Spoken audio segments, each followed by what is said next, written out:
안녕하십니까. 부텐토 김대영입니다. 오늘 저와 함께 알아보실 내용은 농지연금 업무 처리 요령 개정사항입니다. 뭐가 개정되냐면 대상농지에 대해서 좀 더 까다로워져서요. 조건이 2개 더 들어왔고요. 재해농지에 대한 부분도 또 까다롭게 경매공매와 연결되어서요. 2가지 조건이 더 들어왔습니다. 그러면 어떤 내용이 들었는지 함께 보도록 하겠습니다. 대상농지 개정 전, 지목이 전닭가수원으로서 실제 영농에 이용 중인 농지라고 되어 있어요. 그리고 가입 신청자가 소유하고 있는 농지고 저당권 등 제한물권이 설정되지 아니한 농지라고 되어 있는데, 혹시 저당권이 설정되어 있어도 선순위 채권 최고액이 15% 미만이면 된다 이렇게 되어 있습니다. 그러면 담보농지 가액이 1억이면 1,400만원이면 채권 최고액이 1,400만원이면 된다는 얘기죠. 15% 미만이 드니까, 그죠? 그리고 안 되는 게 압류, 가압류, 가처분이라고 등기부에 기재되어 있으면 된다, 안 된다? 안 된다라고 지금 얘기를 하고 있습니다. 그 다음에 대상 농지 개정 사항이라고 해서요. 바뀐 거 얘기하는 건데요. 자, 여기는 원래부터 있던 거예요. 1항은 기존에 있던 거. 그러면 뭐가 초과되었냐? 2, 3항이 초과되었어요. 자, 2항을 보니까 2년 이상 보유한 1항 들어왔어요. 그 전까지는 보유기간이 상관없고요. 65세 이상 넘으신 분이 5년 이상 농사를 지었다면 그가 가지고 있는 어떠한 농지든지 신청하면 농지연금이 해줬거든요. 근데 추가사항으로 지금 일단 2년 이상 보유한 것만 농지연금 신청만 받아주겠다. 그리고 신청하신 분 집 주소지하고 담보농지가 동해시군구, 연접시군구, 연접시군이 아니면 직선 30km 이내에 있어야만 해준다. 언제부터요? 2020년 1월 1일부터 적용한답니다. 1항은 원래 있던 거니까 얘는 올 연말까지 1항 요건만 맞으면 되고요. 자, 2, 3항은 2020년 1월 1일 신규 취득하시는 분부터 이제 적용을 해서 규제를 강화시키겠다라고 지금 얘기를 하고 있습니다. 자, 그러면 제외 농지 개정 전 사항을 보겠습니다. 농지연금 신청한 농지 중에서 안 되는 게 있었다는 얘기죠. 자, 불법 건축물이 있으면 안 돼요. 그리고 본인, 배우자 요 2사람의 공동 명의로 되어 있으면 되는데 제3자 다른 사람이 공동 사유가 있으면 안 됩니다. 그리고 개발지역으로 확정이 났거나 앞으로 개발될 것이라고 그렇게 고시되어 있어서 확정된 곳이라면 되지 않는다라고 이렇게 재해농지에 대한 개정령 사항이었고요. 자, 개정 후 어떻게 바뀌었는가 한번 볼까요? 자, 개정 후에는요, 뭐가 더 들어왔어요. 2018년 1월 1일 이후 경매공매로 원인으로 취득한 농지는 연금 신청한 농지에서 빼겠다. 근데 경공매 후 매매나 정려로 취득하신 분도 빼겠대요. 그럼 2018년 1월 1일 이후 내가 직접 경공매를 받아가지고 농지연금 신청하면 해준다고요? 안 해주겠다고요.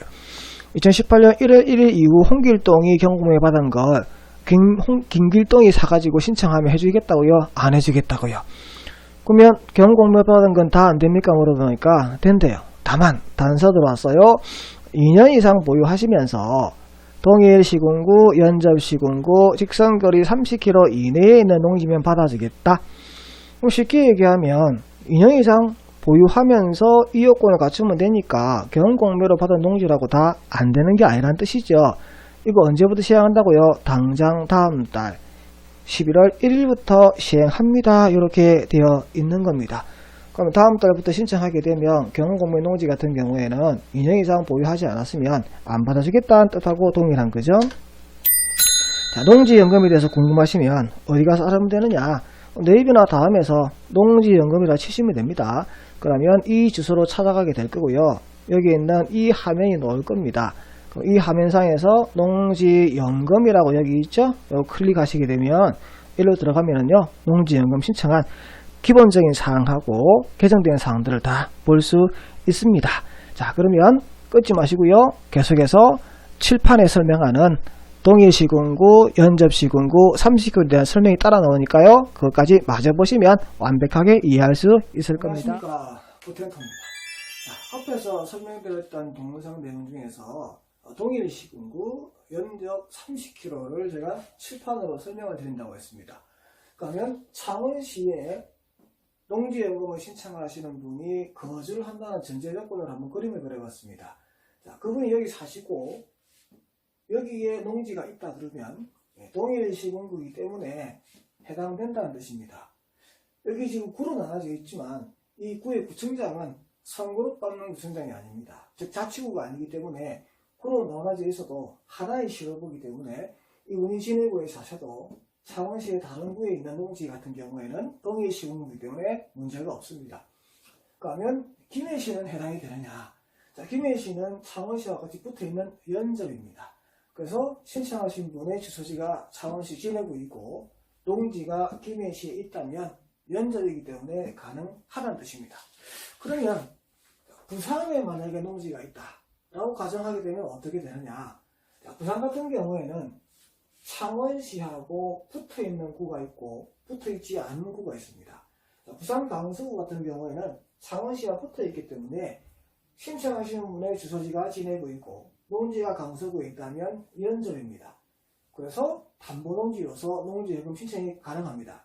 하지만 북구 같은 경우에는 같이 붙어있는 곳이 아닙니다. 그럼 이렇게 생각하실 수 있습니다. 부산광역시 안에 북구와 강서구가 같이 포함되어 있으니까 동일 시군구니까 같이 봐야 되는 게 아니냐.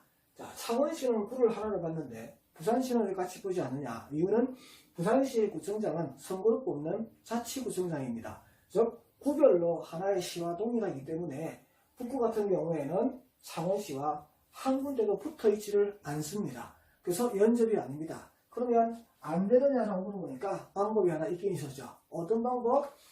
직선 거리를 꺼서 30km 이내 되면 담보농지로 해주겠다는 내용이 있었습니다.